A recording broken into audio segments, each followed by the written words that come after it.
Bom, então, boa tarde. De novo, vamos retomar o que a gente estava discutindo no final da última aula.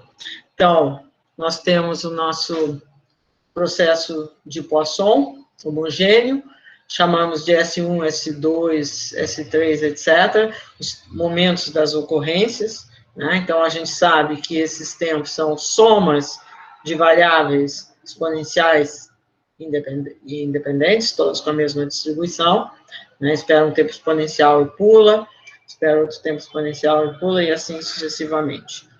Então, agora, a pergunta que a gente colocou no final da última aula, que é um teorema, cujo número não me lembro bem, acho que 11, era o seguinte: agora eu tenho um tempo t, está dado, fixado, determinístico, eu olho até esse tempo t, então tem essa barra vermelha aqui, eu não sei nada para lá da barra, inclusive eu não sei quando que esse degrau termina, eu só sei que eu estou num certo degrau.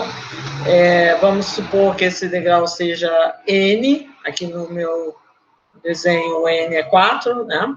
Então eu tenho n ocorrências até o tempo t, e eu quero saber o que eu posso dizer sobre a distribuição dessas posições. S1, S2, S3, S4. Né? Se você não tivesse falando nada sobre essa condição, esses S seriam somas de variáveis I e D exponenciais. Né? Mas como você está dizendo que você tem N variáveis dessas antes de T, né? Então você já sabe que a distribuição, obviamente, é outra e a gente quer calcular. Então, nosso objetivo é estudar a distribuição condicional dos momentos das ocorrências, os instantes de ocorrência, condicionado no número de ocorrências que a gente tem até um certo instante, tá? Então, a gente começou na aula passada, já fizemos essa conta, com o caso que eu só tenha uma, né? Então, eu estou nessa situação, eu só tive um degrauzinho. De tempo t, eu estou na altura 1. Não sei nada para lá, eu só sei até t, que teve um salto, né? Só o S1. E a gente quer saber a distribuição dele, aonde que ele está. Essa conta a gente já fez na última aula, mas eu vou recordar aqui, porque... Então, eu quero calcular a probabilidade condicional de S1 ser menor ou igual a S, eu quero calcular a distribuição, então basta calcular essa probabilidade, condicionado no evento NT igual a 1. Tá? Então, o S só é interessante, S variando entre 0 e T, né? Se o S for menor que 0, essa probabilidade é 0. Se o S for maior que T, ela é 1. Então, só interessa S entre 0 e T. Então, eu escrevo definição de probabilidade condicional, S1 é menor ou igual a S, interseção NT igual a 1, dividido pela probabilidade de NT igual a 1.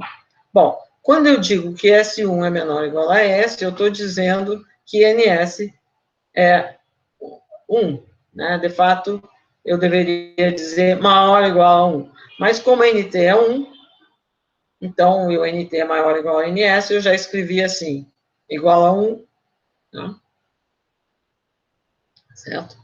Em geral, se você dissesse S1 é menor ou igual a S, isso equivale a dizer que NS é maior ou igual a 1. Mas aqui, dado que eu tenho essa outra condição, eu posso escrever essa igualdade. E estou dividindo pela probabilidade de NT igual a 1. Então, eu vou e reescrevo isso aqui, simplesmente dizendo NS é 1, entre S e T não tem nenhuma ocorrência. Então, isso é dizer que o incremento entre S e T é 0. Então, NT menos NS é 0.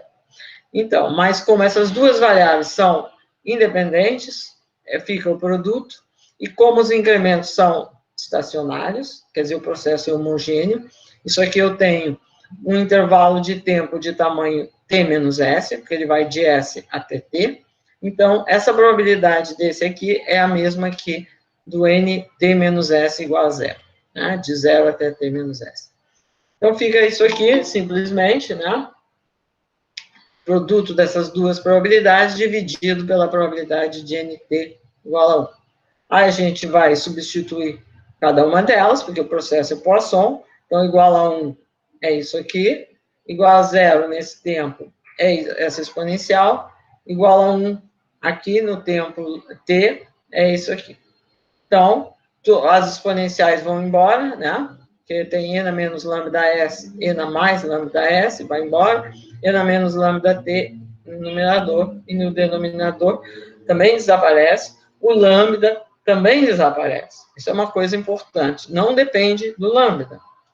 Então, essa distribuição, isso aqui vai dar S sobre T.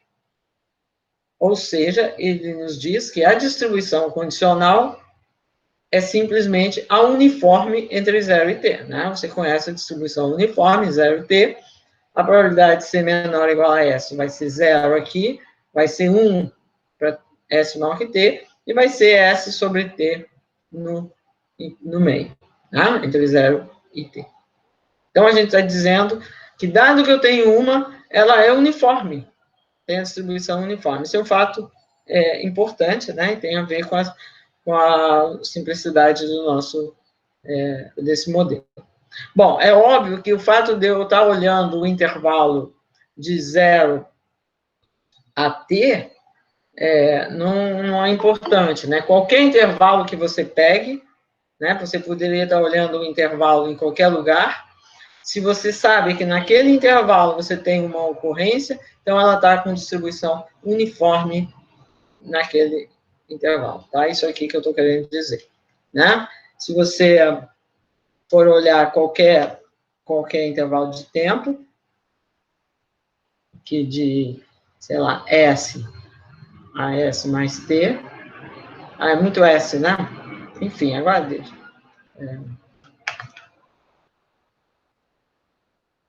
Tá? De U a U mais T, né? Você tem esse intervalo aqui, fixo, determinístico, né? Aí você diz, dado que eu tenho uma ocorrência, o que quer dizer ter uma ocorrência? Quer dizer que N de U mais T menos N de U é igual a 1. Né? Veja, eu tenho a mesma coisa. Isso a gente está cansado de saber já, né? Vários dias. Porque se a gente pega o tempo U e coloca como sendo a nossa origem, né? E começa a olhar daí para frente, a contar o que acontece daí para frente, a gente tem o mesmo processo de Poisson. Então, é exatamente a mesma coisa. Né? Então, se eu tenho um intervalo qualquer, determinístico, é claro, né? Se ele é aleatório, já a coisa é diferente, porque ele diz alguma coisa. Eu tenho um intervalo qualquer, dado que eu tenho uma ocorrência nesse intervalo, ela tem distribuição uniforme no intervalo, onde que ela acontece. Não importa o lambda. O lambda só muda, né, a probabilidade de eu ter exatamente 1. Bom, vamos olhar, a gente quer mostrar isso, o que acontece com qualquer que seja o n. Então, vamos olhar agora o caso de 2, tá? Então, eu estou na situação em que eu tenho duas ocorrências. Então, eu tenho o S1 e o S2, né? Eu estou aqui nesse caso, eu estava no degrau na altura 2. Então, eu sei que teve 2 saltos, eu não sei nada do t para frente. E eu quero saber qual a probabilidade, qual distribuição tem esses pontos, onde estão esses pontos, S1 e S2. Obviamente, S1 é menor do que S2, que é menor que t. Né? Isso aqui eu sei que vale. Né? Então, eu quero agora calcular a probabilidade. Então, a minha situação é essa aqui, né? Eu estou olhando 0 até t, estou colocando um quadrado, porque eu tenho duas variáveis a olhar. O S1, que está aqui embaixo, no horizontal, né? Eu estou escrevendo o S1 aqui e o S2 aqui, certo? Então, se eu pensar assim, como S1 é menor do que S2, que é menor do que T, né? Porque eu estou condicionando que eu tenho duas ocorrências, então significa que as minhas variáveis, o par, S1 e S2, está nesse triângulo aqui em cima, certo? Nesse triângulo aqui em cima da diagonal. Então, eu estou aqui representando S1 e aqui o S2, tá? Então, eu quero calcular qual a probabilidade que esse parzinho esteja em alguma região aqui, né? Por exemplo, um retângulo. É suficiente eu olhar retângulos. Né? Você sabe, eu quero calcular a distribuição conjunta de duas variáveis, é suficiente eu calcular a probabilidade que essas duas variáveis, com vetor, né, par, estejam em um certo retângulo, qualquer retângulo. Tem que calcular para qualquer retângulo. Só me interessa o retângulo aqui dentro desse triângulo, porque fora tem zero probabilidade. Está tudo aqui dentro. A probabilidade de estar dentro desse triângulo é 1. Então, eu tenho um triângulo aqui, eu quero calcular, tá? Então, esse triângulo, eu dei nomes para eles, eu acho que eu chamei esse aqui de S1, esse aqui de S1 linha, esse de S2, esse aqui de S2 linhas, tá? Para fazer a conta, eu tenho que fazer a conta. Então, eu peguei um retângulo assim, S1, S linha 1, cartesiano, S2, S linha 2, certo? Para ele estar contido no triângulo, o S linha 1 tem que ser menor ou igual a S2. Pode ser igual, porque aqui é aberto e aqui é fechado, tá? Porque todo elemento desse aqui vai ser menor que um elemento desse, já que eu sei que S1 é menor que S2. Então, não tem por que eu olhar outra coisa, tá? Então, eu quero calcular isso, a probabilidade que o par esteja em R, dado que NT é 2. Então, vou fazer a mesma conta que eu fiz antes, que é a interseção dividido pela probabilidade de NT igual a 2. Tá? Então, o que significa dizer que S1, S2 está em R? Significa que a primeira ocorrência está entre S1 e S'1, e a segunda está entre S2 e S'2, nisso aqui, tá? Então, isso aqui seria S1, S'1, aqui seria S2 e S'2. Então, o S2 eu estou representando aqui, e o S1 eu estou representando aqui, certo? Então, o par vive nesse triângulo, tá bom? Então, eu estou dizendo a informação que eu quero, sobre a qual eu quero calcular, o evento do qual eu quero calcular a probabilidade é esse, né? Vamos fazer a conta agora. Tá? Então, eu estou dizendo isso. A primeira está aqui e a segunda está aqui. Então, o fato que a primeira está aqui significa que até S1 eu não tenho nada, porque é aberto, né? Mas a probabilidade de acontecer num tempo fixo é zero, a gente sabe, exponencial contínuo. Então, NS1 é zero. Entre S1 e S'1 eu tenho uma ocorrência, então o incremento é 1. Bom, depois, entre S'1 e S2 não tem nada, porque a segunda vem depois de S2. Então, entre S'1 e S2 não tem nada, é zero. A segunda, ela está entre S2 e S'2. Então, entre S2 e S'2, eu tenho 1. E depois, até o tempo T, eu não tenho mais nenhuma. Porque eu estou dizendo que NT é 2. Então, isso aqui é, obviamente, igual, isso que está dito aqui, é outra forma de dizer isso que está aqui. É a mesma coisa, obviamente. Simplesmente pela definição do evento R. Do retângulo R. Tá? Então, eu tenho essa probabilidade dividido pela de NT igual a 2. Aí eu vou... Por que eu escrevi assim? Porque escrevi assim, porque agora todos esses incrementos que estão aqui representados são disjuntos. Né? Vai de 0 a S1, de S1 a S'1, de S'1 a S2, que pode até ser vazio, de S2 a S'2 e de S'2 até T, que também poderia ser vazio. Tá? Então, eu sei que esses eventos que estão aqui são todos independentes, porque o N tem incrementos independentes. Então, eu vou e calculo essa probabilidade, simplesmente é o produto das probabilidades.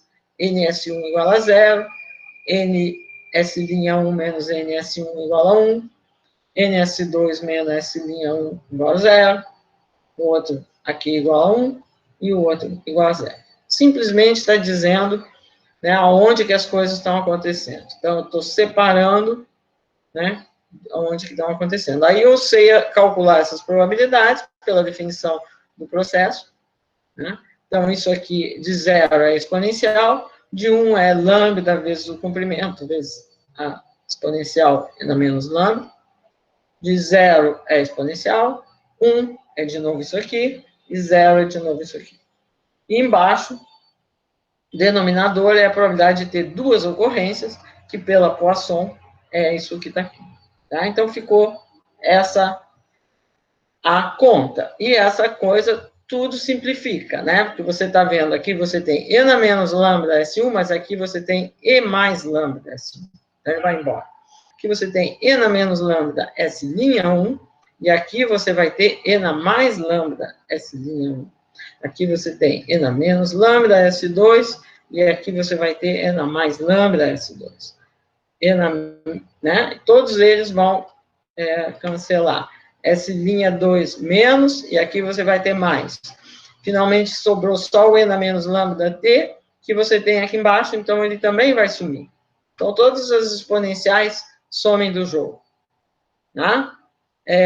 O lambda também some do jogo, porque você tem 2 no numerador e 2 no denominador, lambda quadrado. Então, ele também vai embora. Então, sobrou simplesmente isso aqui. S'1 menos S1 vezes S'2 menos S2, dividido por T ao quadrado sobre 2. Né? E o que é isso? Bom, isso aqui nada mais é do que a área do seu retângulo. Né? A área do retângulo é o produto dos comprimentos dos lados. Então, aqui é a área do R. E isso que está aqui embaixo é a área do seu triângulo, né? Porque o triângulo que você está levando em consideração é esse aqui, aonde eles estão. Então, é um triângulo, né, de área T quadrado dividido por 2. Afinal, T quadrado é a área do quadrado. Então, você mostrou que as duas variáveis, S1 e S2, têm distribuição uniforme nesse triângulo. Porque a probabilidade de estar num conjunto qualquer, num retângulo qualquer, é a área do retângulo dividido pela área do triângulo. Certo? Então, você acabou de ver que, de novo, você tem a uniforme. Só que agora é uniforme no triângulo, porque quando eu olho o par, S1, S2, ele vai estar com probabilidade 1 no triângulo. Não? Então, você sabe isso. Bom, que é uniforme nesse triângulo. Aí eu havia dito como exercício, você vê a estatística de ordem, a distribuição da estatística de ordem da uniforme, né? Então, vamos supor que você tenha duas uniformes em 0T. O 1 e o 2. I e D, uniforme no intervalo 0T. Certo? Então, o par, o 1, o 2, o 1, o 2, tem uniforme nesse quadrado, né? Porque é uniforme duas uniformes independentes, aqui vai ficar uniforme no quadrado. Deixa eu escrever melhor, porque isso aí é muito feio, né? É ruim quando ninguém pode entender o que está escrito. O 1 e o 2 tem uniforme em 0T ou 0T. Tá? O quadrado. Bom, essas são as duas uniformes I e D, né?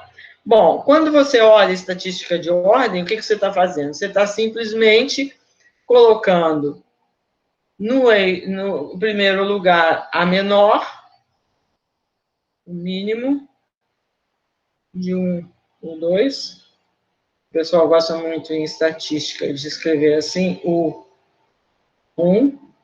Eu imagino que é assim que o pessoal gosta de escrever em estatística. O 1 para o menor, não para o maior. E o máximo, bom, só tenho duas, né? O máximo de 1 no 2, vamos chamar de U2. Tá? No exercício, no enunciado, eu havia chamado de V1 e V2, né? Não esquece agora, vamos chamar assim. Tá? Então, eu tenho esse par.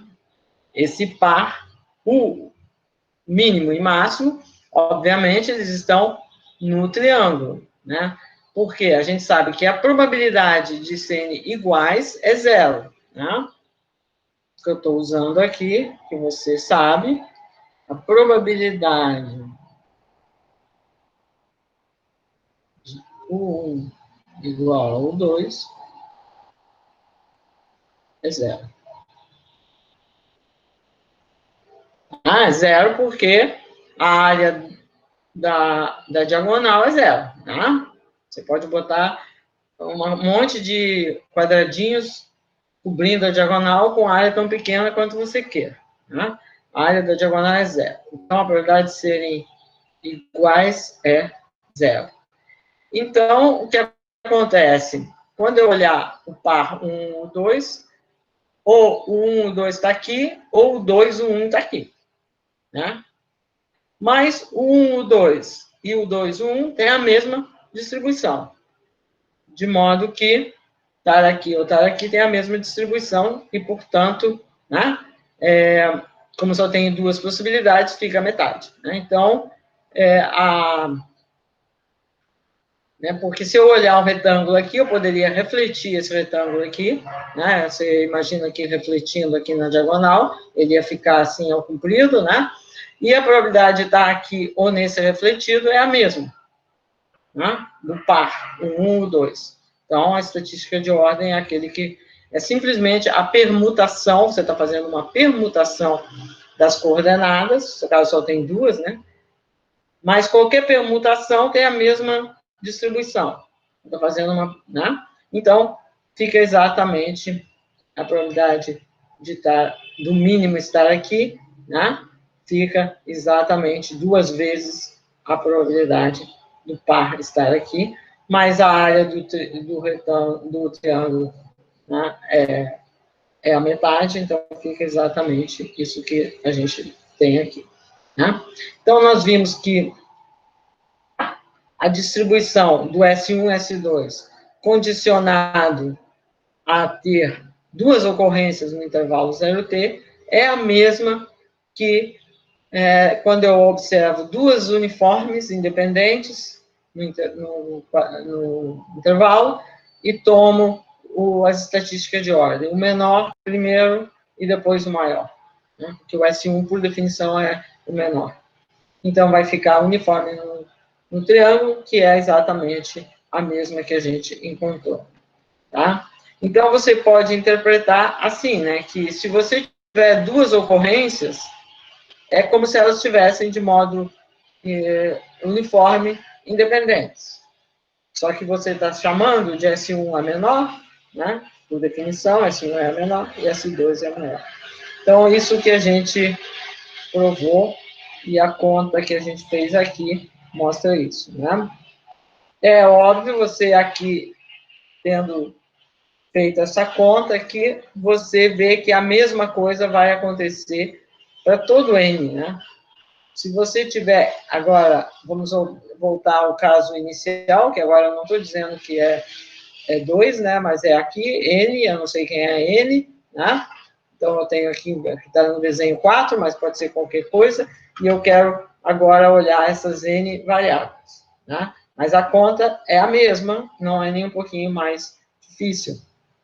É a mesma coisa. Eu quero agora, eu tenho N, eu sei que entre 0 e T eu tive exatamente N, então, obviamente, esses S1, S2, Sn, eles vão estar assim, vão ser um N upla, uma N upla, S1, S2, Sn, que vão estar ordenados. 0 é menor que S1, que é menor que S2, que é menor que Sn, que é menor ou igual a T. E pronto, né? Porque como eu tenho N ocorrências, então elas vão estar aqui dentro. certo? Então, eu quero, meu objetivo é calcular a probabilidade de encontrar essa N-upla, num certo retângulo n-dimensional, né? Então, um retângulo n-dimensional é um produto de retângulos, de intervalos. Né? Então, eu tenho um produto de intervalos que nem eu tinha antes, só que agora, em vez de ter um par, eu tenho n. E, como o da primeira coordenada menor que a segunda, etc., etc., eu posso pensar que esses S's aqui estão escritos, eles estão ordenados assim.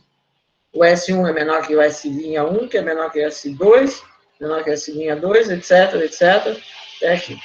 Entre um linha e o próximo, que não tem linha, né, eu posso botar um menor ou igual, porque os intervalos são abertos aqui e fechados aqui. Tá bom? Então, eu vou escrever a mesma coisa que eu escrevi antes. A conta é exatamente a mesma. Estar em R significa não teve nada até o tempo S1. Entre S1 e S'1 teve 1. Não teve nada no que falta até o S2. Depois teve 1, etc., etc. E você vai ficar com essa sequência de coisas em intervalos todos disjuntos. Num tem 0, no outro tem 1. Não tem 0, no outro tem 1. Porque você está olhando as ocorrências uma a uma. Então, fica isso. Como são todos disjuntos, essas probabilidades ficam sendo o produto. Como é Poisson, a gente já, essas probabilidades são a mesma coisa de antes. Quando é 0, é n menos lambda. Quando é 1, é lambda pelo comprimento, vezes n menos lambda pelo comprimento. Então, fica essa conta que está aqui, né? E aqui embaixo é a Poisson, e essa conta, a gente, exatamente como antes, tudo vai cancelar, exceto as áreas, os comprimentos, né? Os exponenciais todos vão cancelar, uma a uma vai cancelando, S1 com S1 aqui, S'1 com S'1 com S'1 aqui, etc., etc. Se eu não errei na escritura aqui, todos estão cancelando, né? O último vai sobrar aqui, o n menos lambda vai cancelar com o denominador, né? Os lambdas vão ter exatamente n lambdas aqui, porque teve n intervalos com 1, né? Então vai ter n lambda, lambda elevado a n, que vai cancelar com lambda elevado a n, que está no denominador, e vai sobrar exatamente isso aqui, né? Que nada mais é aqui o volume do R, é um volume em dimensão n, né?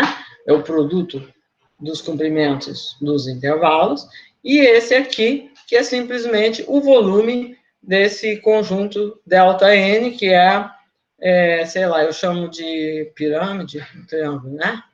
Esse conjunto aqui, onde é que está? ΔN, eu tinha colocado a notação, até aqui, né? Desse conjunto ΔN. A área o volume n-dimensional desse conjunto é o volume do cubo de n-dimensional de lado t, dividido pelo n fatorial, porque eu tenho n fatorial com permutações que me dão coisas disjuntas, né? Sempre que eu trocar duas coordenadas, eu vou para o outro ΔN, né? Eu tenho, n fatorial maneiras de ordenar os S's. Então, isso aqui é o volume desse aqui em Rn. Então, eu mostrei que a distribuição condicional é a uniforme nesse conjunto ΔN. Né? E, pelo exercício que vocês fizeram, essa é também a distribuição das estatísticas de ordem de variáveis e de uniforme. Né? Não é nem um pouquinho complicado, é a mesma coisa, né? Porque se eu pegar é o mesmo argumento que a gente viu aqui para 2, né?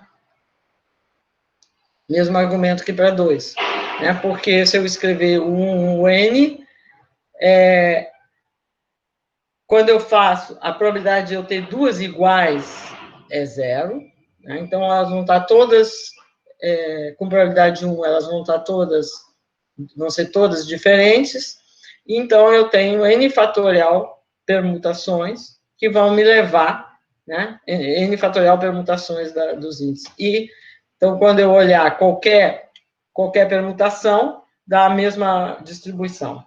Portanto, a probabilidade de um estar em um desses, uma dessa permutação, é 1 sobre N fatorial. Então, fica exatamente isso que a gente tem aqui. É simplesmente o que a gente está usando, é o fato que se você permuta as variáveis, a distribuição não muda e que não tem empate. Tá? Então, fica a mesma coisa. Tá? De modo que a gente concluiu que, nessa situação, dado que eu tenho N ocorrências, elas estão distribuídas aqui como as estatísticas de ordem da uniforme. Né? Isso é extremamente importante, porque ele sugere uma generalização do Poisson, né, e uma maneira de construir também. Você poderia pensar assim, como que eu posso construir o processo de Poisson, né? Por exemplo. Então, você poderia pensar a partir da seguinte coisa, né? Eu quero fazer uma construção do processo de Poisson, um análogo ao processo de Poisson, mas aqui eu estou fazendo na reta toda. Você podia imaginar que, em vez da reta, depois eu vou querer fazer em dimensão 2, em qualquer. Né? Eu posso pensar agora numa decomposição em coisas de tamanho 1, por exemplo. Isso aqui são números que eu escolhi, qualquer. Tamanho 1, podia ser tamanho 50, todos iguais. Então, tá? Você tem esses intervalinhos, todos têm tamanho 1. Então, o número de ocorrências em cada um desses intervalos vai ser uma variável aleatória de Poisson, de média, lambda. Se lambda for a taxa, porque o intervalo que eu fixei tem comprimento 1. Não importa se você pega o intervalo aberto ou fechado, né? Porque a probabilidade de um S ser igual a um valor é zero, porque os S são gamas, né? Então, é contínua. Então, eu posso pegar, assim, eu tenho uma sequência de variáveis I e D de Poisson, com parâmetro taxa lambda, com média lambda. Tá? Uma vou colocar aqui, a outra vou colocar aqui, a outra aqui, a outra... Posso botar uma aqui, a outra aqui, etc. Eu vou colocar nesses intervalos. Tá? Todos eles são de comprimento 1. Eu tenho infinitos, mas é inumerável, né? Se você quer fazer para lá e para cá, você vai, bom, eu faço primeiro esse, depois faço esse, depois coloco aqui, depois coloco aqui, depois coloco aqui, dá uma ordem que você vai colocando, de modo que você vai de 1, 2, 3, 4, e você vai preenchendo todos. Alguns podem dar 0, porque o N pode dar 0, tá bom? Então, você fez uma construção de quantas variáveis, de quantas observações você vai ter em cada um desses intervalos. O número de observações que você tem é uma variável de Poisson com média lambda vezes o comprimento do intervalo. Como o intervalo tem comprimento 1, é simplesmente uma Poisson de média lambda. E você faz isso para todos os intervalos. Tá? Esquece que tem infinitos, mas tudo bem. Dá para a gente fazer construção de infinitas variáveis. Né? Vocês já estão acostumados a escutar isso na estatística. Senão você pensa, bom, eu quero fazer numa região enorme e depois faço essa região crescer. Mas eu posso fazer uma sequência, tá bom? Então, você disse quantas observações vai ter em cada intervalo. Mas você não disse aonde que elas estão nesse intervalo. Aí, se você quer colocar, né, os tempos de ocorrência, né, seria no processo que a gente tinha um tempo inicial aqui, né, você simplesmente tem que pegar uniformes. Por exemplo, se aqui, nesse intervalo, me deu que, né, nesse intervalo aqui assim embaixo, vamos dizer que eu tive que o N desse intervalo vai ser 4. Então, o que eu tenho que fazer? Eu tenho que simular 4 variáveis uniformes no intervalo 0, 1 e colocar essas variáveis aqui. Onde que elas, o resultado eu vou colocar aqui. 4, né, elas vão estar em algum lugar. Né? A primeira que eu vou obter não precisa ser essa. Eu vou simular 4 ID uniforme. A primeira pode ter sido essa, pode ter sido qualquer uma, com a mesma. Né? E isso vou fazer em cada um desses intervalos. Né? Aqui vai me dar n igual a 0. Então não preciso fazer nada, não teve nada. Aqui me deu n igual a 2, então eu tenho que simular duas variáveis uniformes no intervalo 0, 1. Né? Pode ser 0, 1, porque aqui é o intervalo de comprimento 1. Aí eu boto meu 0 aqui e meu 1 aqui. Né? E eu coloco essas variáveis aqui. Essa aqui é a primeira deu aqui. Né? Não importa, essa ordem aqui não é a ordem em que foi amostrado, em que você simulou. É simplesmente a ordem da reta, né? E pronto. Aí você tem esse objeto é como o processo de Poisson, só que agora ele está na reta toda. Se você quisesse fazer só na semi-reta, como a gente estava fazendo antes, tudo bem, nada impede. Vocês não tinham esse pedaço, você só faz aqui para frente. Né? Mas isso é extremamente importante, porque ele não é amarrado à dimensão 1. Né? E esse processo se chama processo pontual de Poisson, com intensidade constante. O fato que a intensidade é constante é o que leva a uniforme. Se a intensidade não fosse constante, você teria uma outra coisa, mas a gente vai falar depois um pouquinho. Tá? Então, essa uniforme tem a ver com o nosso processo, é homogêneo. É sempre, se tem um intervalo de comprimento T, a distribuição naquele intervalo, um intervalo determinístico, comprimento T, a distribuição naquele intervalo não depende da localização do intervalo, é sempre a mesma.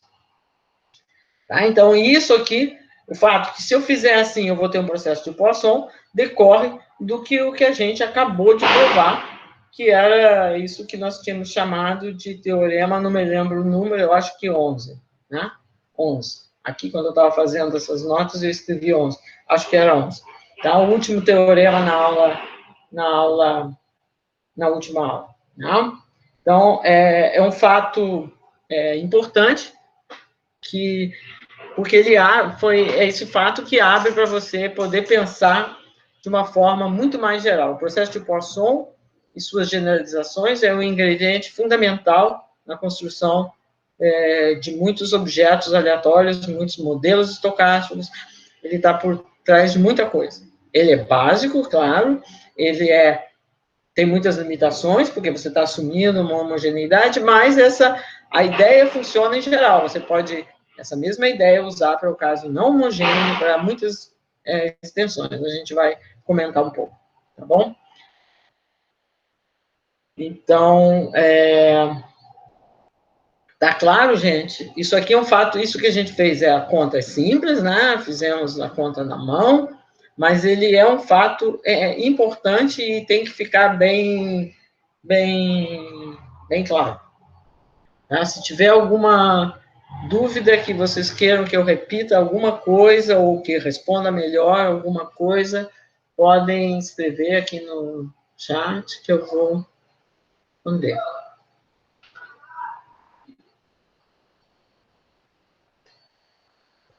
Tudo bem?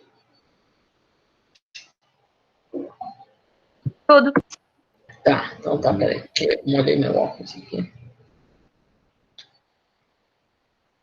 Bom, então, continuando com o processo de Poisson, vamos ver uma outra propriedade que tem a ver, que é incrível, e que tem a ver com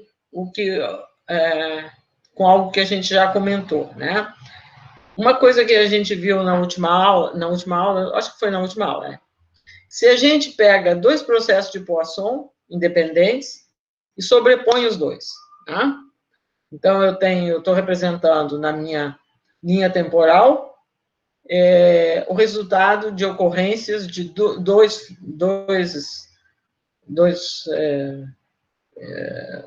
fenômenos que são totalmente independentes, mas ambos são Poisson. Só que um tem uma taxa, lambda 1, e o outro tem outra taxa, lambda 2, né? Poderiam representar, sei lá, mensagens que chegam num servidor, né? Se você está olhando no intervalo de tempo pequeno em relação à nossa rotina, você pode supor que são independentes, né? Vamos dizer, né? Coisa assim.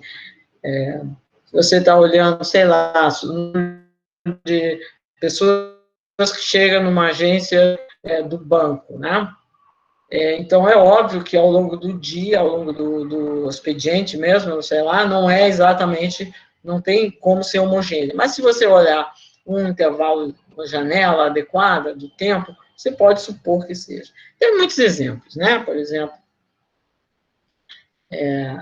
mas é fácil de você imaginar uma coisa que tem essas características durante algum intervalo de tempo, né? Porque se você lembra, para ter clareza de onde vem o Poisson, a melhor maneira é lembrar uma coisa que a gente fez em uma das aulas anteriores, que a Poisson aparece quando você soma N ensaios de Bernoulli, N ensaios de Bernoulli, que vão ter uma probabilidade de sucesso, lambda dividido por N, ou aproximadamente, lambda dividido por N.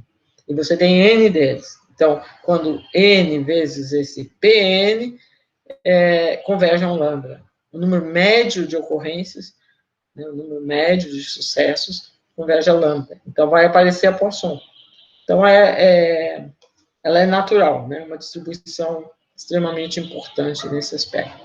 Então, nós vimos essa propriedade a gente viu na última aula. Se eu sobreponho processos de Poisson independentes, eu vou ter um processo de Poisson. E a taxa vai ser a soma das taxas, obviamente. Né? O que eu quero ver agora é algo que também comentei na última aula, mas que vamos que, de certa forma, o reverso disso, o inverso, sei lá, como vocês queiram chamar. Então, agora, eu tenho um processo de Poisson e eu vou dividir as ocorrências desse processo de Poisson em dois grupos, dois ou mais de dois, tá? Em dois, vamos dizer. Então, eu tenho um processo de Poisson com taxa lambda e eu tenho uma sequência de variáveis I e D, que são ensaios de Bernoulli. Ela só tem dois valores, 1 ou 0. Tá? Aqui eu tenho processo e aqui eu tenho variável. Tá bom? Então, são dois ingredientes que eu tenho, o processo de Poisson e uma sequência de lançamentos de uma moeda tendenciosa, vamos dizer, e eu estou supondo que esses lançamentos da moeda, esses ensaios de Bernoulli, são totalmente independentes do meu processo de Poisson. Não tem nada a ver um com o outro. Tá? Estou fazendo essa hipótese. Se, que é essa sequência toda, e o N são independentes. Tá? Ou seja, se você pensa, né, quando você pensa no N, você pode pensar no N como uma sequência de variáveis I e D exponenciais. Tá? A gente viu isso na última aula. Esses I e D exponenciais são os tempos entre ocorrências. Então, eu associo ao Poisson a uma sequência. Isso aqui é uma outra sequência. Essas são as exponenciais e essas são de Bernoulli. E eu estou supondo que essas variáveis aqui, todas elas são independentes. Eu tenho uma sequência que tem x e t's. Todas essas variáveis que estão escritas nessa sequência aqui, com 2 vezes 3 pontinhos, são independentes. Tá? Você pode pegar qualquer número de x's que você queira, 50 x's aqui, 200 t's, vai fazer um vetor de comprimento 250, né? Essas 250 variáveis são independentes. Aí isso vale não só para 250, vale para qualquer número que você tem. Isso é a definição de sequência infinita ser independente. É que qualquer número finito que você pegue aqui vão ser independentes. Tá? E o que eu vou fazer com esses x's? Eu vou fazer o seguinte. eu estou olhando a primeira ocorrência, a segunda, a terceira, né? SN é a enésima ocorrência do N. Eu vou dividir essas ocorrências em dois grupos. Um que eu vou chamar de N1 e outro que eu vou chamar de N2. N1, eu só vou pegar aquelas, né? Tem um SN, tem um índice N aqui. Eu vou pegar só aquelas que o XN der 1. Se deu 0, eu não pego. E no N2 eu vou pegar as outras. Ou seja, no N2 eu vou pegar aquelas que o XN é 0, tá bom? Então, o que eu estou fazendo é simplesmente isso aqui, né? Você chama, tem gente que chama emagrecimento, não sei, em português não é costume dizer isso aqui, não. Em inglês se chama thinning, thinning é emagrecimento. Então, é isso aqui. Emagrecimento, quando você olha só um. Quando você olha os dois, não há emagrecimento, é divisão em dois pedaços, né? Mas quando a pessoa está focando só num deles, tem o hábito de usar a palavra emagrecimento. Então, eu tenho aqui, né? Isso aqui é o S1. Esse não tem muita cara de soma de exponenciais, né? Mas não importa, eu desenhei aqui só para desenhar. Agora você vai e joga moeda. Tá? Você tem o XI. Você olha o XI1. Deu 1? Ah, então você pega esse aqui. Esse aqui, XI1 deu 0. Então não pega. Aí você vai, para cada um você olha o XI, onde der 1 você pega. Tá bom?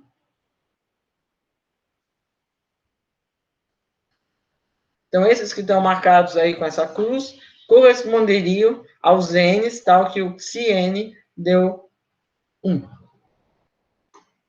Certo? Chamando esse novo processo de N1, só para chamar. Então, N1, o tempo até a primeira ocorrência é esse aqui, depois entre a primeira e a segunda vai ser isso aqui, entre a segunda e a terceira vai ser esse, etc, etc. Tá? Então, isso me define N1, posso pensar no restante, é o N2, dado que eu tinha só duas. Tudo bem, gente? Tá? Então, eu quero dizer alguma coisa sobre esse novo processo. A superposição desses dois é, obviamente, o N que eu comecei, né? Porque eu dividi o N em dois pedaços, então ele é o N que eu comecei. Mas a gente pode dizer um pouco mais, né? Então, o teorema que a gente quer provar agora é esse. Esses dois processos que você construiu assim, eles são independentes e eles são Poisson. A taxa de o primeiro é lambda vezes P, porque era P a probabilidade de dar 1.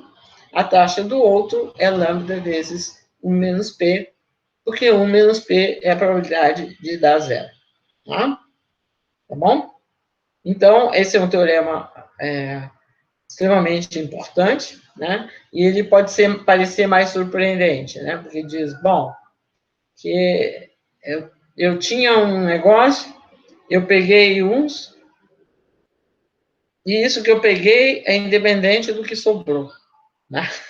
Pode parecer bastante surpreendente a primeira vez que você está vendo isso, né?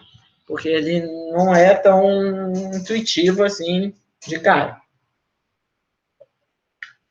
Mas é verdade, né? Então a gente vai provar, mas é simples a demonstração. A gente quer demonstrar isso aqui, tá? Bom, antes de demonstrar, eu quero demonstrar que eles são independentes e cada um deles é Poisson, certo? Bom, lembrando que o N, né? Se eu pego aqui, digamos que eu estou olhando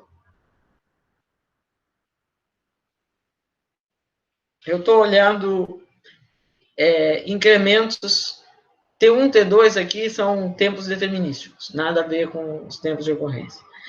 Eu tenho que mostrar que os incrementos em intervalos disjuntos vão ficar variáveis independentes e os de um independentes do outro também, né?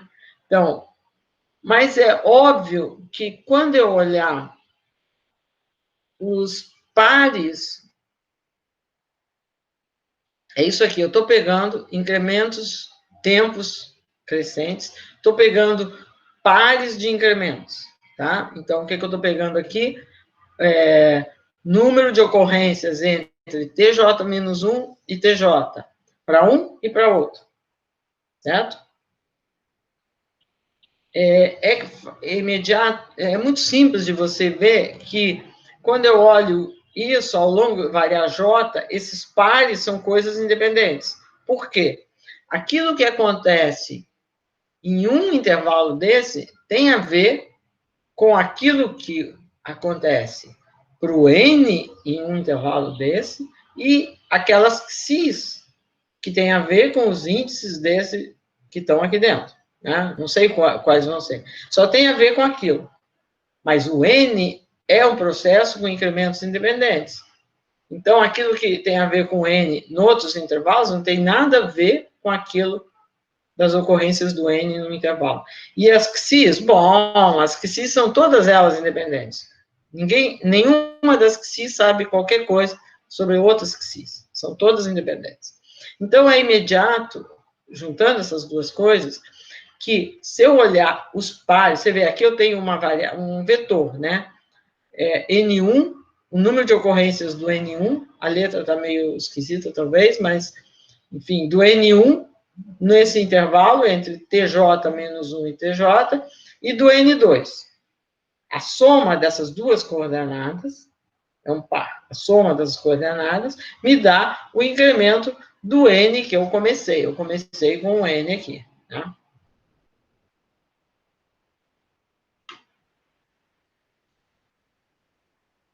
Comecei com N, tá? Então, essas variáveis são independentes e isso vale para qualquer número de incrementos que for. O que a gente tem que provar é que se você fixa um incremento, as duas coordenadas aqui são independentes e tem a distribuição que você está dizendo que deve ter. Ou seja, do N1 tem que ter uma distribuição Poisson com parâmetro lambda P vezes o comprimento do intervalo. Do N2 tem que ter uma distribuição Poisson com parâmetro lambda 1 menos P vezes o comprimento do intervalo. O intervalo é o mesmo, as duas, tá? Certo? Então, o que eu estou dizendo aqui foi essa observação inicial. Que talvez eu poderia ter invertido a ordem da explicação, tá? Como o N é Poisson, então, o que acontece em intervalos disjuntos de tempo para o N são variáveis totalmente independentes, né, e só depende do comprimento do intervalo. Então, e as x's são totalmente independentes, eu sou, de fato, levada a olhar apenas um intervalo. Tá? Então, eu tenho que olhar um intervalo de tempo, que vai, digamos, de T a T mais S, nessa minha anotação. E eu estou querendo, então, eu tenho aqui um intervalo de tempo. Tá? Então, eu tenho aqui um intervalo de tempo. Ops. Esse negócio tem horas que ele fica extremamente sensível, eu não consigo entender o porquê. Ó, não sei. Ele fica assim, me dá raiva porque não. Bom, enfim. Parece que agora ele. Então, eu estou olhando o intervalo de tempo, de S. Não, desculpa, de T. Deixa eu apagar, né? De T, você não confunde. De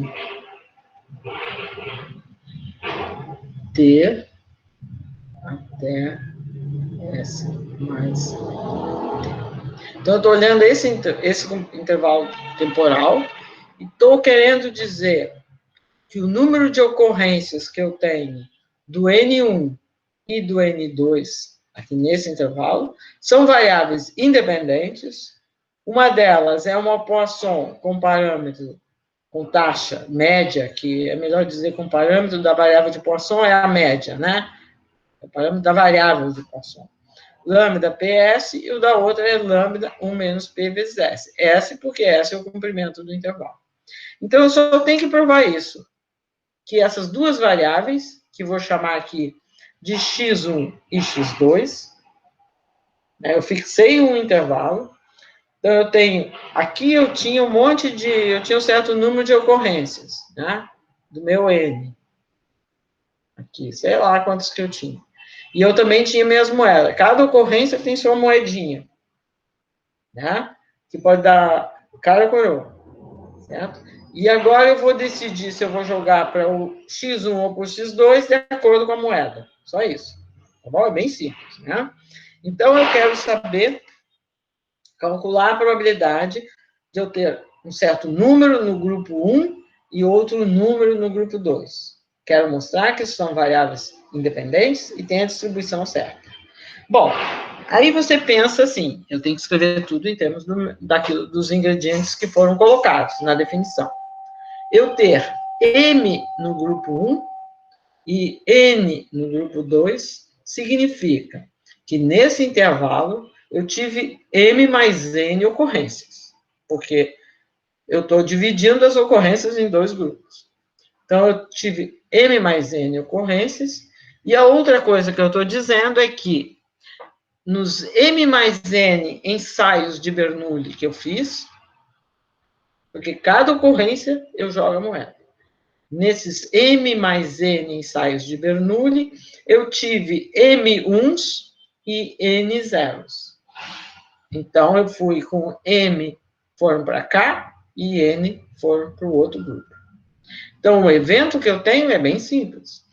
M mais N ocorrências do processo de Poisson e em M mais N ensaios de Bernoulli, eu tive M1s e N zeros. E o que é importante é que esses ensaios de Bernoulli são independentes do Poisson. Então, quando eu for calcular a probabilidade desse evento, que tem uma vírgula aqui, tem uma interseção, né? Ela fica o produto. Então, eu estou podendo calcular imediatamente que a probabilidade de eu ter M no primeiro grupo e N no segundo, posso escrever como sendo o produto dessa probabilidade, o M mais N ocorrências do Poisson, e eu fiz M mais N lançamentos, e eu tinha P caras e N coroas, que é esse número que está aqui. Aí eu vou substituir pelo que é, né? Aqui é um Poisson com parâmetro, um processo de Poisson de taxa lambda. Então, isso aqui é uma variável aleatória de Poisson de parâmetro lambda vezes S. Então, essa probabilidade aqui é essa aqui daqui, da Poisson. E aqui, bom, eu escrevo o que é isso. M escolhe N, M mais N escolhe M, né? PM, etc. É isso que está aí. Então, eu faço a conta, né? Esse aqui vai cancelar com esse aqui, né? Agora, eu vejo que eu tenho E na menos lambda S. E eu posso escrever E na menos lambda S como sendo E na menos lambda PS e E na menos lambda 1 menos P vezes S, né? Porque E na A mais B é E na A vezes E na B. Então, a soma desses dois expoentes é S, é lambda S, desculpa. Então, eu posso escrever esse exponencial aqui como esse produto. Agora, aqui, o que mais que eu fiz? Eu juntei, aqui eu tinha lambda S na M mais N, eu dividi em dois pedaços, M e N, né? E juntei o M com o P elevado a M, e juntei o N com o menos P elevado a N. Pronto, ficou isso que está aqui. E aí, você olha isso aqui, identifica imediatamente que é a probabilidade de duas variáveis aleatórias de Poisson com parâmetros lambda PS e lambda 1 menos PS tomarem os valores M e N, respectivamente, que era o que você tinha que provar aqui. Então, com isso, a gente demonstra esse teorema que está aqui, né? Certo? Não tem nenhuma mágica, nenhum truque, é simplesmente... Quer dizer, tem uma coisa mágica que acontece com a exponencial, né? No fundo. A gente vai olhar de outra forma também, tá bom? Então, certo, cabe um comentário aqui, né? É óbvio que você não pode dividir de qualquer maneira. Aqui é importante que você está dividindo de acordo com lançamentos de moeda independentes do N, né? Se você tem um processo de Poisson e divide, diz, bom, vou pegar os ímpares, as observações 1, 3, 5, 7, para formar o N1 e as outras para formar o N2. Claramente, esses processos não vão ser processos de Poisson. E está aí como exercício para vocês verificar. Está nos exercícios. Tá bom? Mas a maneira como a gente divide é essa, jogando uma moeda, digamos. Estou falando moeda porque eu dividi em 2 grupos. Mas pode ser mais geral, né? Para cada ocorrência. Tá? Então, provamos esse teorema. Bom, aqui você diz, se em vez de dividir em 2, você quiser dividir num número qualquer de grupos, você pode fazer também. Só que em vez de lançar uma moeda, em vez de ter um ensaio de Bernoulli, você vai ter uma outra variável. Se vai ser diferente. Tá? Então, isso eu estou dizendo aqui, mas não estou fazendo a conta. Vou deixar a conta para vocês fazerem, que é muito bom fazer uma conta de algo que é parecido com aquilo, essencialmente o mesmo do que foi feito, porque aí você sente cada passo o que está entrando no jogo, tá? Então, eu estou dizendo, se em vez de olhar, porque aqui eu usei a binomial, né? Em vez de olhar uma binomial, se tiver uma multinomial, né? Então você vai ter M mais M1 mais M2 mais MK, né? Dividido por M1 fatorial, MK fatorial, aqui, né? E aqui você vai ter P1 na M1, P2 na M2, etc. Você vai poder generalizar para qualquer número. Tá? Então, o que eu estou dizendo é o seguinte, vamos supor que você tenha o Poisson de parâmetro lambda, sei lá, e você tem essas variáveis, ψ1, ψ2, tá? Que agora tomam valores, tomam L valores. Não importa, o nome desse valor, que é 1, 2, L, é irrelevante. O que importa é quantos ele toma e com que probabilidade. Então, essas x's tomam L possíveis valores, com probabilidades P1, P2, PL. A soma dos P's aqui tem que ser 1, obviamente. E você vai fazer a mesma brincadeira, só que agora você tem L grupos. Então, você pega para o NI aqueles em que sai se N igual a I. Senão, é o outro, tá bom? Então, você dividiu o seu processo de Poisson, as ocorrências, em L ocorrências, em L conjuntos de ocorrências, né? E você verifica que eles são processos de Poisson independentes. O NI vai ter parâmetro lambda vezes o PI.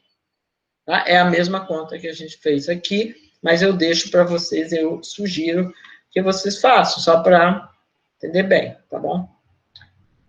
Então, fica como exercício. Eu tenho o hábito de botar algumas coisas assim no meio da aula, dito isso, fica como exercício.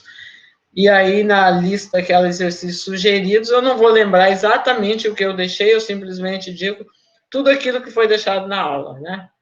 Nas notas de aula. Então, estou fazendo isso que é importante fazer. Bom, agora eu queria fazer uns comentários referentes ainda referentes a isso que a gente fez, tá? Primeiro, eu já falei, que é isso aqui, né? Então, vamos dizer que você tivesse aqui assim, né? Se tivesse o seu... Deixa eu botar uma linha temporal aqui qualquer.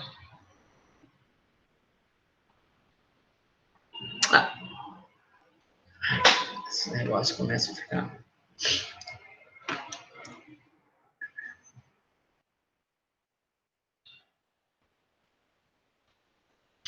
Tá bom? Então, tá aqui a minha linha temporal.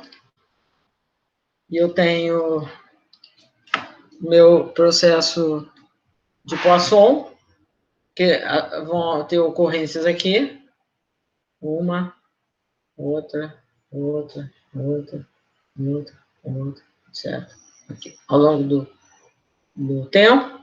E agora eu quero dividir de acordo com o seguinte critério bobinho. Vou pegar as ímpares, essa,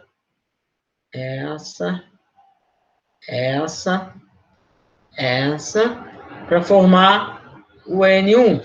E vou pegar as outras para formar o N2. Certo? É fácil de você ver, mas eu quero que você formalize como exercício aqui, que assim, fazendo assim, você não vai ter processo de Poisson. Né? Tá bom?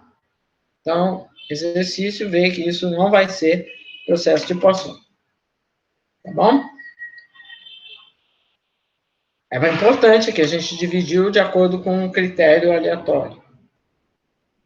Esse critério, por exemplo, claramente ele não serve, né? Você pode imaginar outros que não seja tão óbvio de ver que não serve, mas esse é muito fácil, por isso que está como exercício. Explicar por que não vai ser Poisson. Você pode também ver a questão da independência, mas eu só estou pedindo para você ver que não vai ser Poisson, que é a coisa mais simples de você ver, tá? Por que não vai ser Poisson? Tá clara a pergunta? A pergunta aqui fica clara? Como isso aqui... Você pode repetir? Acho que eu não entendi direito. Então, talvez eu... esse meu desenho muito feio, né? Porque atrapalha a vida.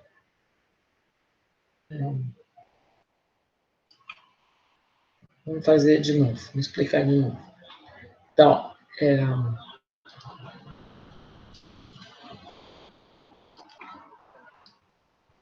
então, eu tenho a minha linha temporal, certo? Nessa linha temporal, eu tenho um processo de Poisson, tá bom? Então, sei lá, eu tenho aqui...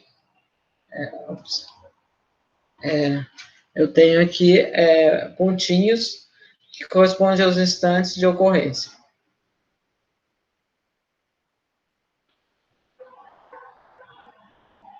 Eles não têm nenhuma regularidade, assim, né? S1, S2, S3, e so on, tá bom? São os tempos da ocorrência do processo de Poisson. Agora eu vou dizer o seguinte, eu vou definir o N1, vai ser aquele que vai pular no S1, no S3, no S5, no S7, só o N2 vai ser o que sobrou. Então, ele vai pular no S2, no S4, e assim sucessivamente. Tá bom? Então, eu estou querendo só que você veja que N1 não é processo de Poisson. N2 também não é processo de Poisson. Ficou claro agora? Sim, obrigada. É que eu dividi aqui de uma forma, sei lá, eu vou pegar um e pular um, vou pegar um e vou pular o próximo, né? Vou pegar intercalado. Podia fazer qualquer outro critério que você queira. Vou pegar um e vou pular 50, e não sei o quê. Também não vai dar Poisson. Qualquer coisa assim desse gênero, determinística que você faça, não vai dar Poisson, tá? Então, o exercício é para ver por que não é Poisson. Porque eu quero que vocês pensem na definição do processo de Poisson, né? Tá? Então, agora vamos olhar o que está por trás também. Como eu falei na última aula, você sempre pode olhar o processo de Poisson de duas maneiras. Ou você olha os tempos entre ocorrências, ou você olha o número de ocorrências em intervalos de tempo determinísticos, né? Certo? Numa delas, você está dando a ordem dos, né, primeiro, segundo, terceira ocorrência, na outra você está dizendo quantas ocorrências tem num certo intervalo. São duas formas, obviamente, equivalentes de olhar uma função que vai crescendo de né, olhar quando que ela cresce. Certo?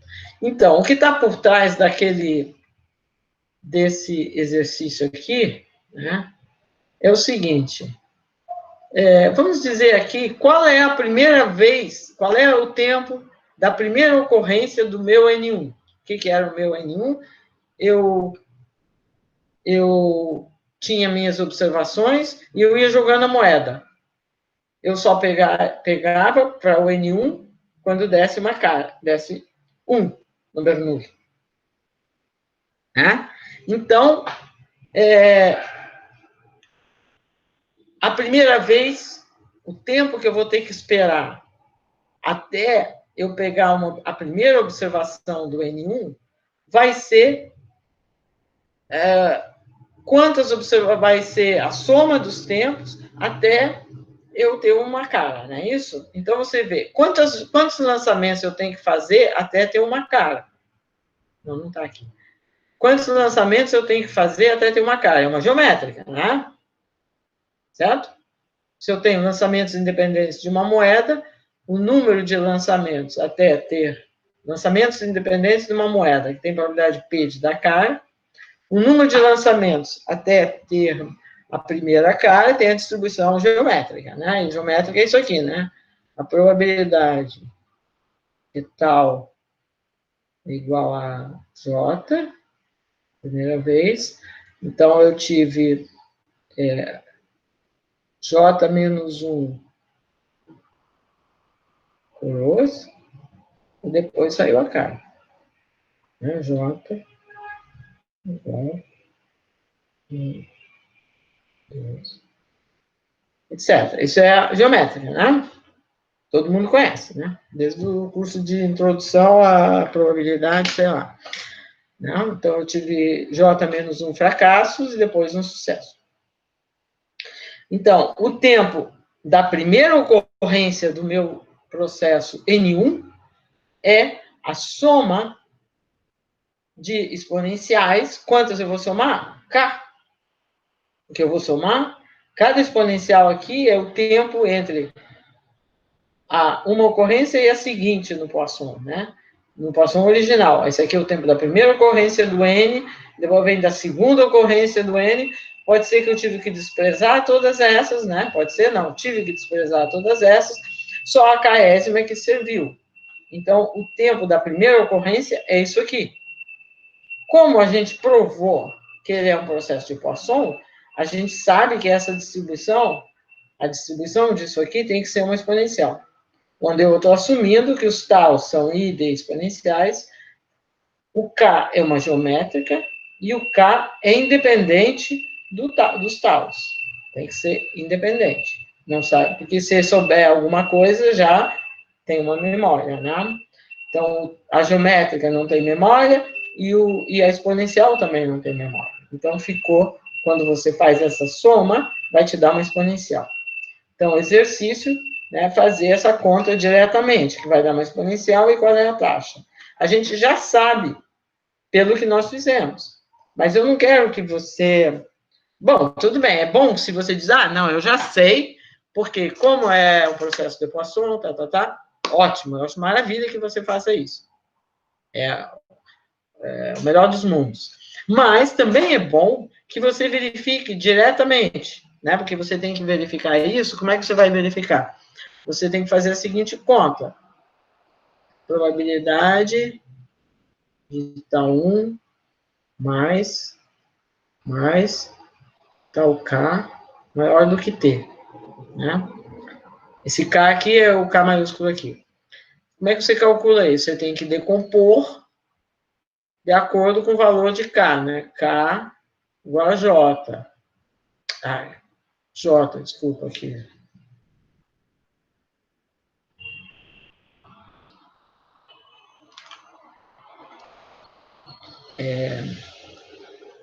J, K é J. J vai de 1 até infinito. Sei lá quem é o J, né? Porque o J é o K. A probabilidade de K igual a J e que tá 1 mais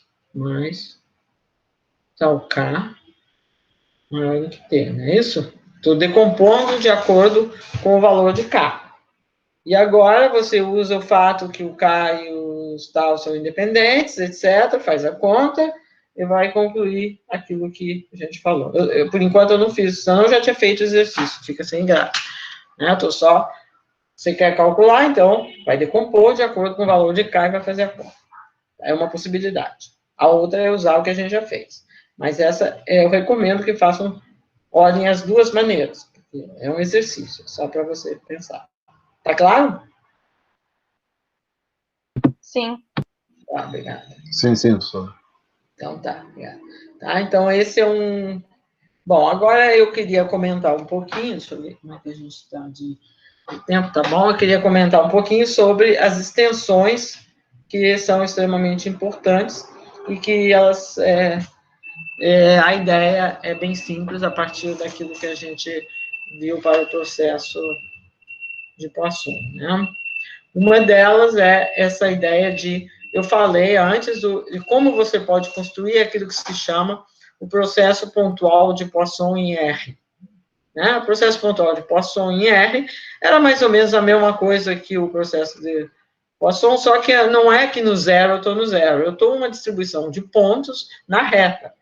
E os tempos entre ocorrências, posso pensar em ocorrências, né? Entre duas marcas, é uma exponencial. Tá? Então, foi aquela construção que eu falei antes. Bom, aquela construção eu posso fazer em qualquer dimensão. Por quê? Porque a gente provou algo extremamente importante, que era a questão da uniforme, né? Então, se eu quiser construir um processo pontual de Poisson em R, acho que vamos supor, aqui, homogêneo. Eu talvez deveria dizer, porque quando você for olhar um livro, talvez, fala o processo pontual de Poisson, não necessariamente está pensando homogêneo. Tá? Tem uma intensidade que não é necessariamente a mesma. Mas vamos pensar no caso homogêneo. Então, eu poderia pensar a mesma coisa que eu fiz antes, né? Só que em vez de intervalos, eu estou em R2, vamos dizer, então eu divido R2 em quadradinhos 1 por 1. Só para ficar padrão 1, porque aí 1 não atrapalha, lambda vezes 1 é lambda. Né? Então, tem todos esses quadrados, mas imagina que o plano todo está ladrilhado de quadrados de lado 1. Certo? Eu tenho aqui, eu desenhei só, sei lá, 6, mas você imagina todos. Então, como que eu posso construir esse processo pontual de Poisson homogêneo aqui em R2? Bom, se existe alguma semelhança com o caso unidimensional, eu quero dizer que o número de ocorrências, agora as ocorrências não é ao longo do tempo, é aonde. Né? Isso é extremamente importante. Nas aplicações, você olha muita coisa assim, você tem que olhar o mapa e quer saber aonde que está acontecendo tal e tal coisa, né? Onde é que você tem mais casos da Covid, onde é que você tem isso. Claro que não vai ser um processo homogêneo. Aqui eu estou falando do homogêneo, você depois generaliza.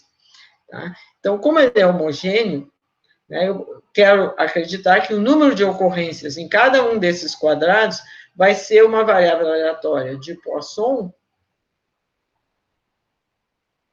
com taxa, com média lambda.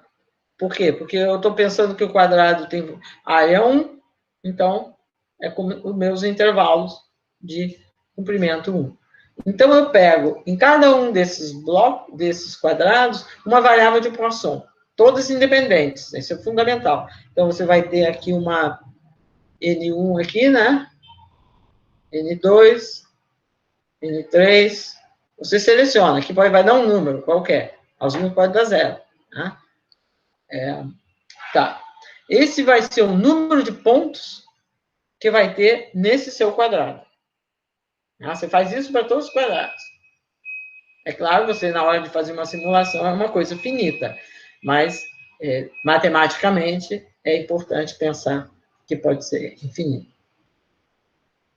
Agora, vamos dizer que deu um número aqui, sei lá, vamos dizer que N1 deu 6. O que você faz? Faz aquilo análogo do que você fez em uma dimensão. Se eu tenho o processo de Poisson, tem essa propriedade. Dado que tem um certo número de ocorrências no intervalo, essas ocorrências estão distribuídas uniformemente. com uniformes independentes. Então, o que você faz? Tem 6? Tudo bem. Você vai lá e faz uma amostra de 6 uniformes num quadrado, um por um, independentes. Tá? E elas vão dar a opção e você coloca aqui.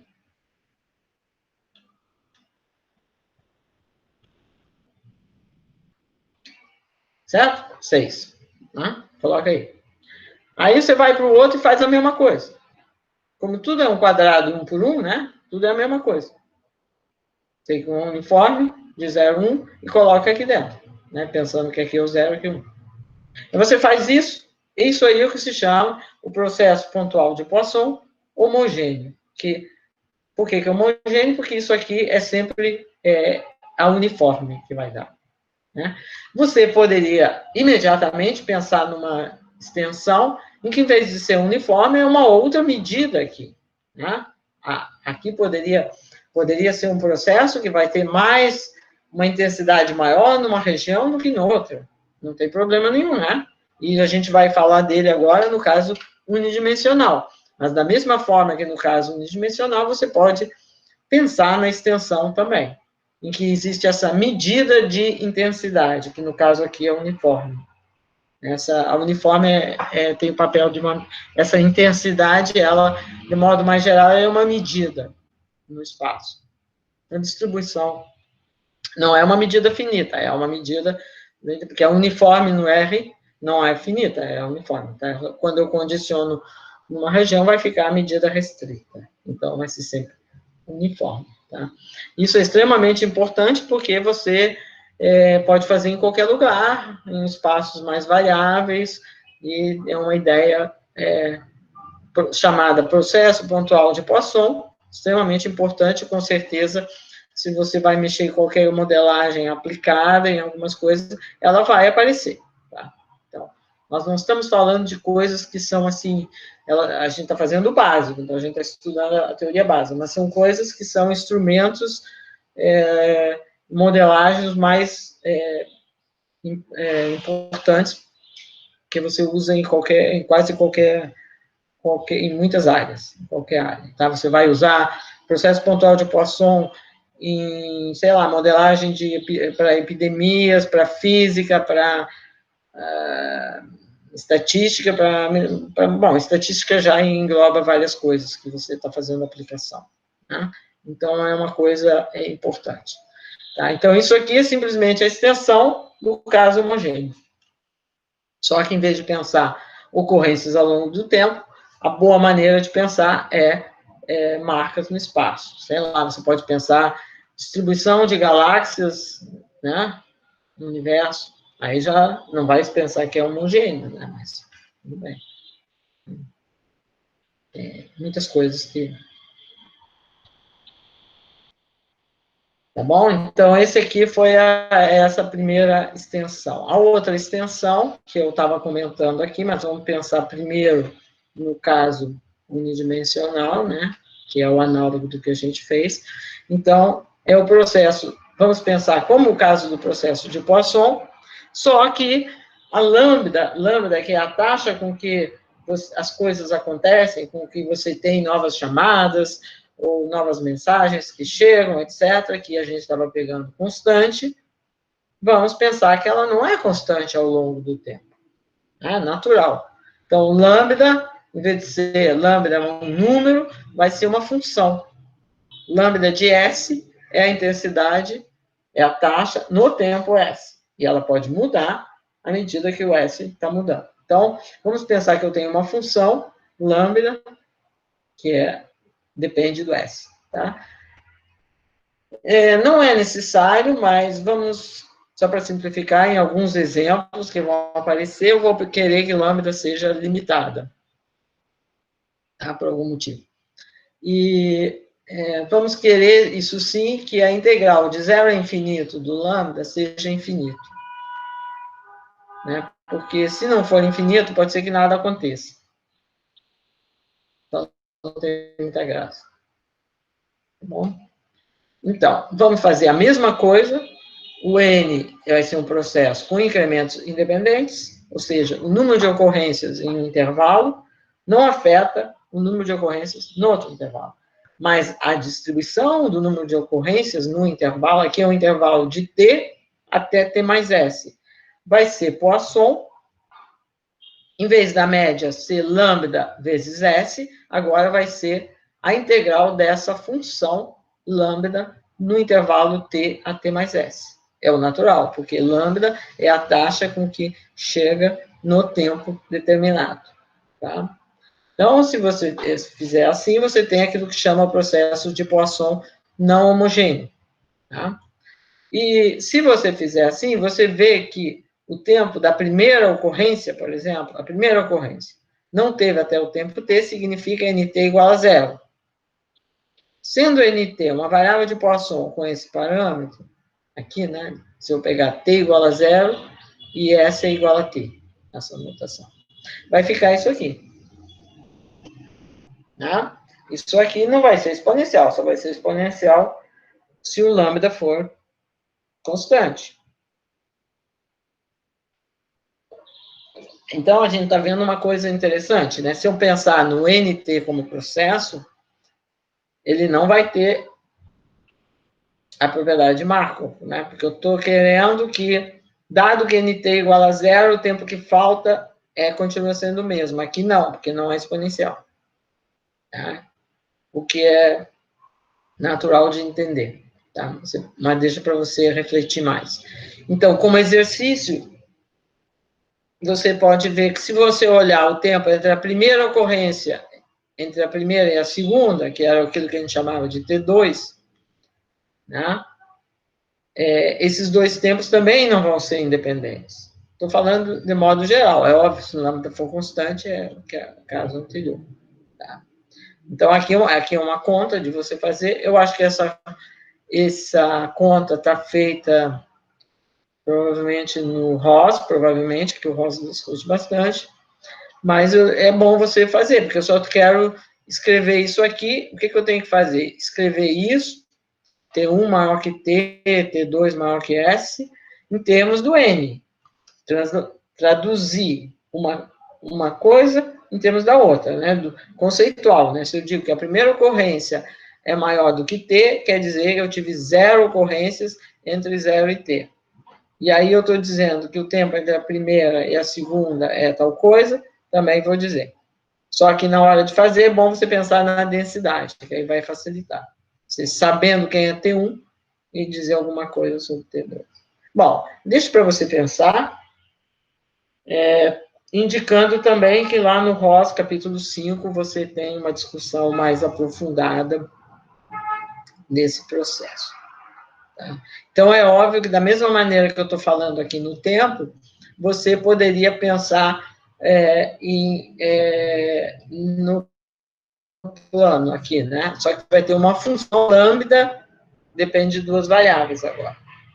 A intensidade em algum momento. Certo? A intensidade com que, sei lá, você tem um certo fenômeno em alguma região no espaço. Bom, um outro processo que eu queria também comentar rapidamente é o processo de Poisson composto. Eu acho que provavelmente só vou comentar e vou deixar um pouquinho, vou voltar na próxima aula, porque já está ficando muito, e para não ficar muito cansativo, né? Então, o processo de Poisson composto, ele guarda a seguinte relação com o processo de Poisson. Ele salta de acordo com o processo de Poisson. Só que quando ele salta, ele não salta de 1. Ele salta de acordo com, sei lá, com uma variável aleatória que tem uma certa distribuição. Os saltos são sempre com a mesma distribuição. Tá? Então é isso, salta de acordo com o processo de Poisson, e quando salta, ele realiza uma dessas variáveis y, que são i e d, que pode ser negativa, inclusive. Tá? Então, esse é o chamado processo de Poisson composto, e ele é de extrema importância.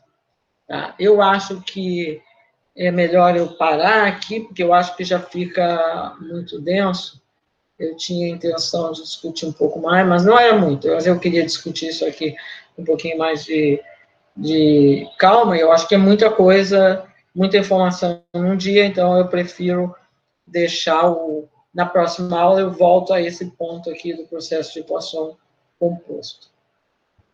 Tá? Então, meu plano, eu acho que na próxima aula, a gente, de certa forma, termina esse tópico, né?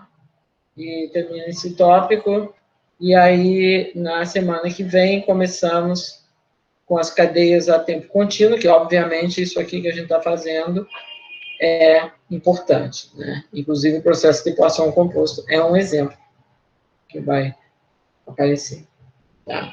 Mas isso a gente faz, eu acho melhor na próxima aula, para não ficar muita coisa. Eu vou interromper aqui.